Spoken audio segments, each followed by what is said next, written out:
Joseph Goebbels. Os soldados do Terceiro Reich. Assinaturas da maldade. Paul Joseph Goebbels foi um político alemão e membro proeminente do Partido Nazista durante o regime de governo de Adolf Hitler.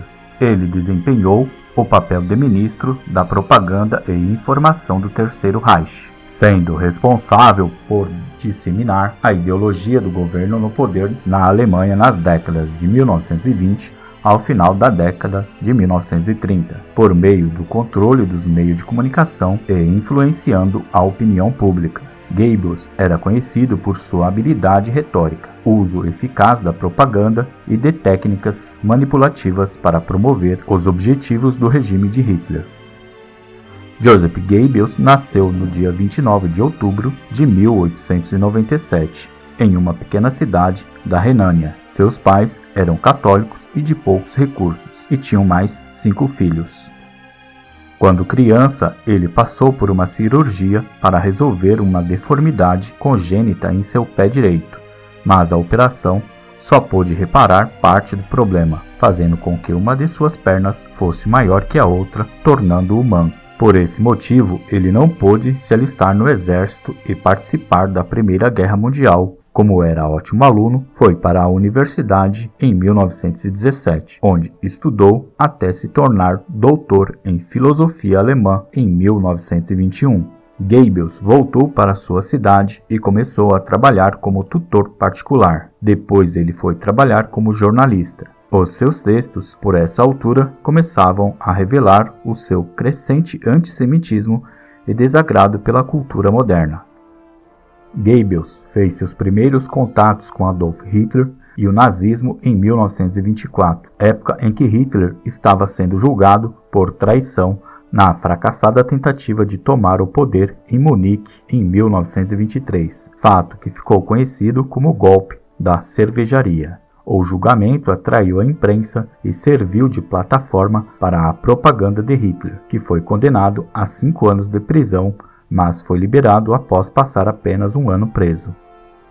No final de 1924, Goebbels ofereceu seus serviços a um líder distrital do Partido Nazista, que o contratou para trabalhar no seu jornal semanal. Ele e outros membros do partido daquela região tinham uma visão mais socialista do que o grupo rival de Hitler em Munique. Eles discordavam de Hitler em muitos pontos da plataforma política do partido, e em novembro de 1926, ambos começaram a trabalhar numa revisão deste projeto. Hitler viu nestas ações uma ameaça à sua autoridade, então ele convocou vários líderes nazistas para uma reunião em que fez um longo discurso repudiando este novo programa político. Depois deste episódio, Hitler fez novas reuniões em Munique em que propunha uma reconciliação, encorajando este grupo a colocar de lado as suas diferenças, conseguindo assim de Goebbels a sua total lealdade, a qual se manteve fiel até o fim da sua vida. A convite de Hitler, em 1926, Goebbels começou a discursar em reuniões e rapidamente se tornou parte integrante do planejamento do partido. Seu trabalho foi elogiado, o que fortaleceu sua proteção e idolatria por Hitler. No mesmo ano, ele foi nomeado chefe distrital de Berlim, adquirindo autoridade sobre a região e assumindo o controle das forças locais da SA e SS, respondendo diretamente ao Führer. Goebbels trouxe inovações da propaganda comercial para a esfera política, introduzindo slogans atraentes e mensagens subliminares. Ele revolucionou o design de cartazes, utilizando letras grandes, tinta vermelha e cabeçalhos codificados, incentivando os seus leitores a decifrar o significado oculto nos textos visíveis. Goebbels, assim como Hitler, praticava sua oratória diante de um espelho, preparando cuidadosamente seus discursos com gestos e posturas coreografadas. Ele era habilidoso em improvisar e adaptando sua apresentação para estabelecer uma conexão empática com a audiência. Em 1930, com a Grande Depressão, que aumentava o número de desempregados, gerou mais violência entre os nazistas e os comunistas. Isso provocou a morte do líder local da SA, Horst Hessel, que foi muito bem aproveitado e explorado por Goebbels, que o transformou num mártir do movimento nazista. Na época, Goebbels foi designado para substituir o líder anterior no cargo da propaganda do partido. Ele liderou uma bem-sucedida campanha nacional para a reeleição do Reichstag em 1930. O resultado surpreendeu Hitler e Goebbels, já que o partido recebeu 6,5 milhões de votos e conquistou 107 assentos no Reichstag, tornando-se o segundo maior partido do país.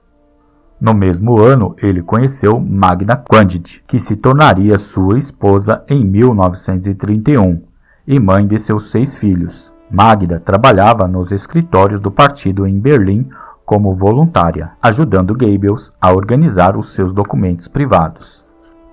Goebbels organizou uma parada com tochas em Berlim para celebrar a nomeação de Hitler como chanceler. Cerca de 60 mil homens uniformizados das SA e das SS participaram do evento, que foi transmitido por rádio com comentários de Hermann Göring, futuro ministro da aviação. Em 1933, após o incêndio do parlamento alemão, Goebbels foi convidado por Hitler para assumir o Ministério do Reich para a Educação Pública e Propaganda. Como ministro da propaganda, Goebbels centralizou o controle do governo do Führer sobre a cultura e a vida intelectual da Alemanha. O Ministério da Propaganda era dividido em 7 departamentos, abrangendo áreas como comícios em massa, rádio, imprensa, filmes e censura. Goebbels promovia filmes com ideologia e silenciava aqueles com opiniões contrárias ao regime. Ele também controlava as estações de rádio em todo o país e incentivava a produção de rádios domésticos de baixo custo para divulgar os projetos do Reich à população. A propaganda focava na figura de Hitler, cultuando-o como um líder infalível. Goebbels também esteve envolvido no planejamento dos Jogos Olímpicos de 1936 em Berlim. No início da Segunda Guerra Mundial, Goebbels era um dos apoiadores mais entusiasmados das políticas expansionistas de Hitler. Após a invasão da Polônia em 1939, ele utilizou seu ministério e as câmeras do Reich para controlar a informação interna.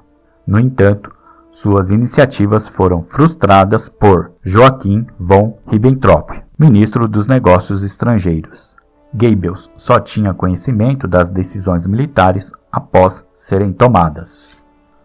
Durante a guerra, o Ministério da Propaganda, sob o comando de Goebbels, assumiu o controle das estações de rádio nos países conquistados, transmitindo material previamente preparado para ganhar a confiança dos cidadãos.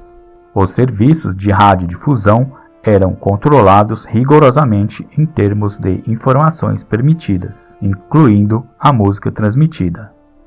A partir de maio de 1940, Goebbels apercebeu-se que o seu meio mais eficaz de propaganda era o filme e depois o rádio. Assim, por insistência sua, metade dos filmes produzidos durante a guerra eram de propaganda, em particular sobre o antissemitismo e sobre a exaltação das conquistas militares alemãs.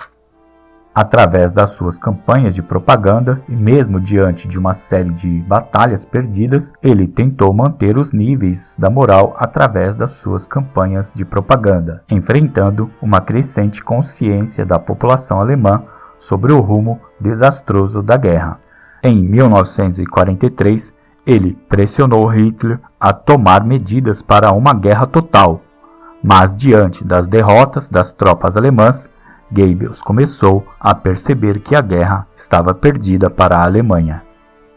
No início de 1945, com a guerra chegando ao fim, Goebbels adotou um tom apocalíptico em seus discursos, reconhecendo a inevitabilidade da derrota alemã com as forças soviéticas e aliadas se aproximando de Berlim. Enquanto outros líderes nazistas sugeriram que Hitler deixasse a cidade, Goebbels defendia a permanência em Berlim como um último ato heróico, apesar dos inimigos estarem às portas de sua casa e seus ministros fugindo. Hitler decidiu ficar até o fim.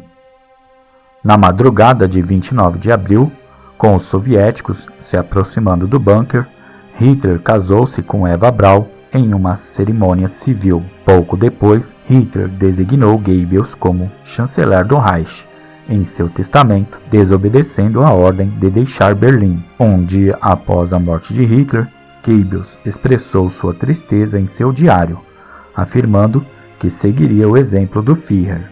Como chanceler, ele escreveu uma carta endereçada ao general russo Vassili Chuikov, que informava a morte de Hitler e solicitava um cessar-fogo, mas seu pedido foi recusado. Mas tão logo chegara a informação da recusa ao seu pedido, e vendo que não havia mais saída para ele diante dos atos de atrocidades cometidas ao lado de seu líder supremo, ele e a esposa Magda ministraram veneno para os seus filhos e depois cometeram suicídio, no mesmo bunker em que o ex-chefe morrera um dia antes, pondo fim definitivamente a uma das mais cruéis e terríveis mentes do nazismo. Joseph Goebbels. Os Soldados do Terceiro Reich. Assinaturas da Maldade.